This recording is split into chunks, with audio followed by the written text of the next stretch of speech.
ज्याप्रमाणे एक आपल्या मालवणीमध्ये म्हण आहे, गुडघ्याचा पाय नेहमी खोला, तशी यांची अवस्था झालेली आहे.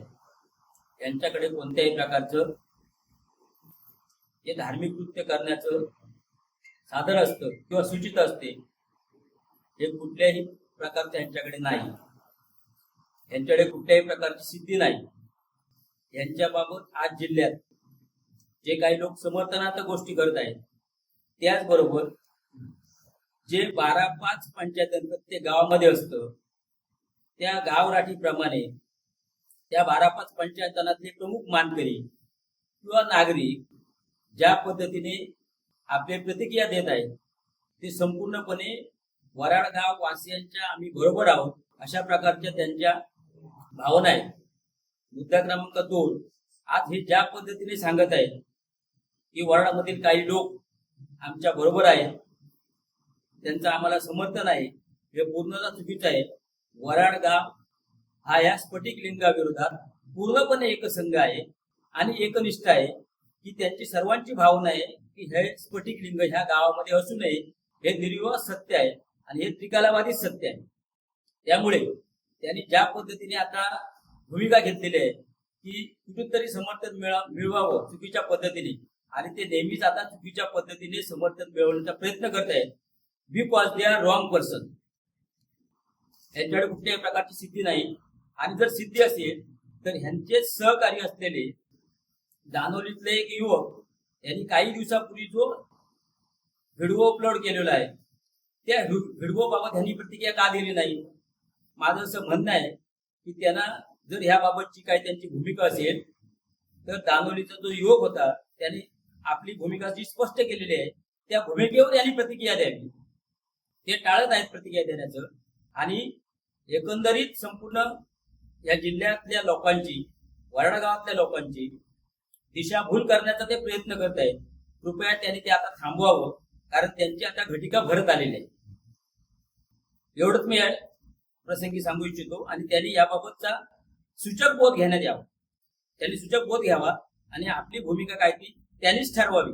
आता या ठिकाणी भूमिका जी गावाची भूमिका आहे तो गाव निश्चितपणे ठरवेल, परंतु आता ही जबाबदारी त्यांची सुद्धा आहे की आपण आता काय भूमिका घ्यावी. ही त्यांनी ठरवली तर ती त्यांच्या हिताची ठरेल, अन्यथा त्याच्यामध्ये त्यांचंच नुकसान होईल आणि त्यांचा जो काय अजून जो काय प्रताप चाललेला आहे तो या जिल्हावासियांच्या समोर येऊ नये अशी त्यांची मनस्वी इच्छा असेल तर त्यांनी आपला गाशा गुंडाळण्याची प्रक्रिया सुरू करावी. दर्शन नमस्कार काका.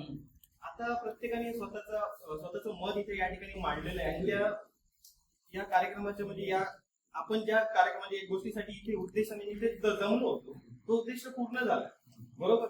मग त्या संदर्भात तुम्हाला काय प्रतिसाद द्यावा असं वाटतो आणि तुमचं अजून काय मत आहे? हे बघा, आता गावातील सर्व ग्रामस्थांनी आपली प्रतिक्रिया या ठिकाणी नोंदवलेल्या आहे आणि ते सर्व प्रतिक्रिया पाहता स्फटिक गावामध्ये बेकायदेशीररित्या स्थापन झालेल्या स्फटिक लिंगाबाबत प्रतिक्रिया दिलेली आहे. त्यामुळे खरं तर मी या सर्व ग्रामस्थांचे, या चालू पालटण गावकर मंडळी आणि देवनिवाय देवस्थान ट्रस्टचे सर्व अध्यक्ष पदाधिकारी यांच्या वतीने मी या ठिकाणी मनपूर्वक आभार व्यक्त करतो. आणि तुम्हाला एक असा प्रश्न विचारू शकतो, ते जे काही चाललंय आपण त्या संदर्भात पूर्ण कोर्टाची सगळी जी काही गोष्ट आहे आपण करतोच आहोत, पण तुम्हाला अजून त्यांना काही इशारा द्यावा असा वाटतोय का, किंवा अजून त्यांच्याकडे वेळ आहे किंवा वेळ निघून गेली या संदर्भात तुम्हाला काय वाटतंय का? एखादी गोष्ट ज्यावेळी प्रशासकीय पद्धतीने चालते त्या प्रशासकीय पद्धतीनुसार एखाद्या बाबीसाठी पूर्तता होण्यासाठी विलंब लागू शकतो, परंतु आपण नेहमी म्हणतो भगवान के देर में, भगवान के घर में देर अंधेरा नाहीये. याची प्रचिती आपल्याला सर्व ग्रामस्थांना लवकरच येईल आणि ह्याच पद्धतीने मोक्ष निश्चितपणे लागेल. याच्याबाबत गावकऱ्यांनी कोणत्याही प्रकारची मनामध्ये तुम्ही मात्र शंका बाळगण्याची आवश्यकता नाही. बरोबर. तसंच अजून एक आहे, मी म्हणते आता बरेच एक करून असे 2-3 प्रश्न आपण विचारले, पण अजून एक आहे माझ्या मनामध्ये साकार करा असतो आणि लोकांनी पण सुद्धा कमेंट्स करून विचारले की तुम्ही 5 वर्ष झोपला होतात का? बरोबर आहे ना, 5 वर्ष झोपला होतात का त्यांनी विचारले. मला सांगा, आपण ट्रस्ट तर्फे किंवा आपल्या इथून लोकांनी त्यांना काही लेटर दिली होती किंवा काही फोन केले होते, पर्सनली इन्व्हाइट केलं होतं आपण बसा मीटिंग करूया या संदर्भात केल्या होत्या का? 5 वर्षात जी काय चर्चा झाली किंवा न झाली हा मुद्दा या ठिकाणी गौण आहे. याचं कारण असं की 5 वर्षात त्यांनी अशा प्रकारचा मोठ्या स्वरूपात कधीही उत्सव साजरी केला नव्हता, जो ज्यावेळी त्यांनी महाशिवरात्रीच्या दिनानिमित्त उत्सव साजरा केला. त्यामुळे ह्या संपूर्ण ह्या लोकांची जी काय कार्यपद्धती होती त्या कार्यपद्धतीबाबत गावातील सर्व जनता आणि गावकर मंडळी आणि ट्रस्ट हे पूर्णपणे अनभिन्न होते. त्यांना या प्रकारची कुठल्याही प्रकारची कल्पना नव्हती.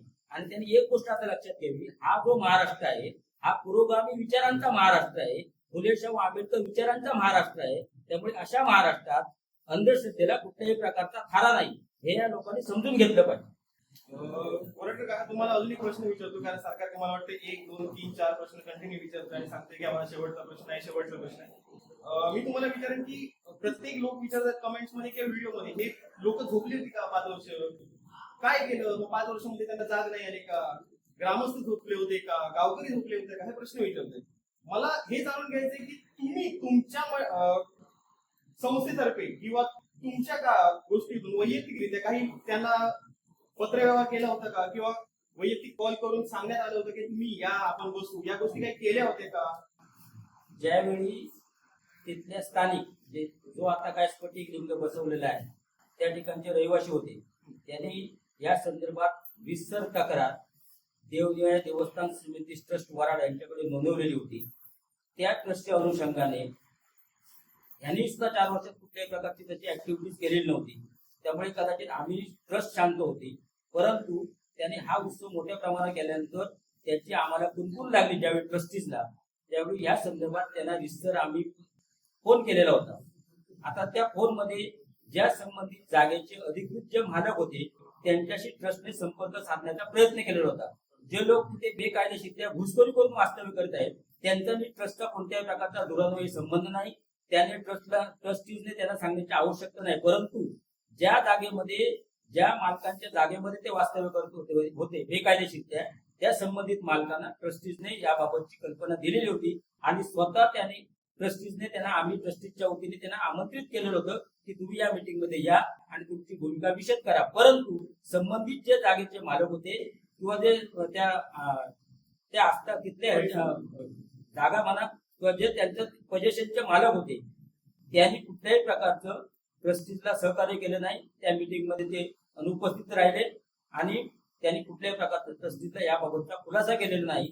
त्यामुळे खऱ्या अर्थाने यामध्ये ट्रस्टीजच्या भावना दुखावल्या आणि त्यांनी याबाबतच्या कायदेशीर प्रक्रियेला सुरुवात केलेली आहे. आता ट्रस्टीज आणि ते जे कोण लोक आहेत संबंधित लोक यांचा या ठिकाणी कोणत्याही पद्धतीने चर्चा होऊन सकारात्मक निर्णय होणार नाही. जो काय निर्णय होईल तो प्रशासकीय दृष्टिकोनातून जो प्रशासन निर्णय त्याबाबतचा घेईल त्या निर्णयाबाबत ट्रस्टीज आग्रही राहतील आणि प्रशासनाचा निर्णय जर ट्रस्टीजला अमान्य असेल तर याबाबत आपण न्यायालयीन प्रक्रिया लढण्याच्या बाबतीतली ट्रस्टीजची भूमिका ट्रस्टीजने स्पष्ट केली.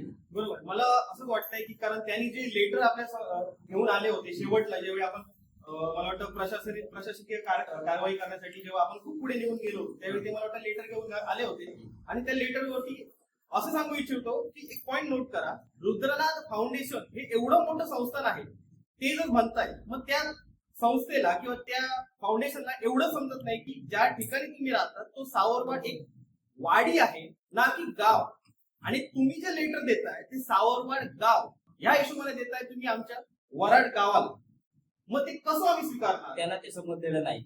मुळात वराड गाव या गावामध्ये 12 वाड्या आहेत. हा एक मुद्दा आहे, तो हा गाव वेगळा करण्यासाठी किंवा सावरवाड वेगळा करण्यासाठी असं होऊ शकतं. कदाचित हे त्यांच्याकडनं अनभिन्नपणे झालेले असेल. बरोबर. त्यांच्यामध्ये आता गाव विभाजनाची मनामध्ये भावना आहे अशा प्रकारचा त्याचा आपण अर्थ लावू शकत नाही किंवा लावता येणार नाही. परंतु वराडमध्ये ज्या 12 वाड्या आहेत त्याच्यामध्ये सावरवाड ही एक वाडी आहे.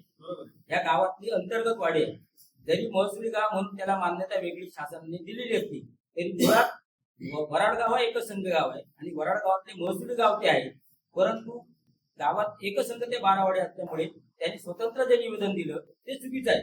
सावरवाड गाव म्हणून हे त्यांनी वराड गाव म्हणून त्याच्या पत्रव्यवहारामध्ये जसं नमूद केलं असतं तर कदाचित ट्रस्टीने ते स्वीकारलं असतं आणि त्याच्यात त्यांची भूमिका ट्रस्टीने व्यक्त केली असती. परंतु त्यांनी तशा प्रकारची कुठलीही भूमिका मांडलेले नाही त्या पत्रामध्ये. त्यांनी स्वतंत्र गाव म्हणून तो मांडलेला आहे आणि एखादी वाडी म्हणून स्वतंत्र गाव स्थापन करणे किंवा त्याबाबतची एक वाडी म्हणून आपण प्रस्तावना करणे हे पूर्णतः चुकीचं आहे. बरोबर आहे. ही एक बाब त्यांच्या लक्षात आली, आपण दाखवून दिली. त्याच्यानंतर सुद्धा त्यांनी आपल्या गावकऱ्यांचं किंवा आपल्या गावाचं मन दुखावायचं ते तसंच चालू ठेवलं आणि तो मला वाटतं पुन्हा एकदा पत्रावर त्यांनी काही केला नाही आणि ते तसंच त्यांनी ठेवलं. म्हणजे आपल्या मताशी ठाम राहणे किंवा आपला जे आहे मी आहे माझं आहे हेच म्हणत राहणे हे ते मला वाटतं करत आहेत कदाचित.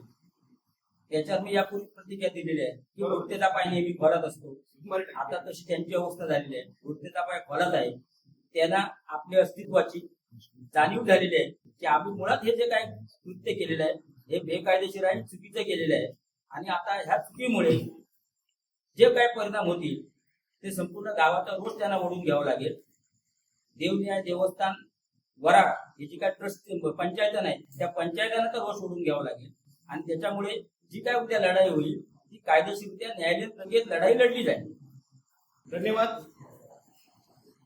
आपल्या गावचे श्रीदेव वेता, पंचाक्षरी वेता, श्री सातेरी पावनाई या गावामध्ये आहेत आणि या ठिकाणी आपल्या अशा निसर्ग सौंदर्य गावामध्ये हे एवढं असं चालतं नाही, बरोबर दिसत नाही.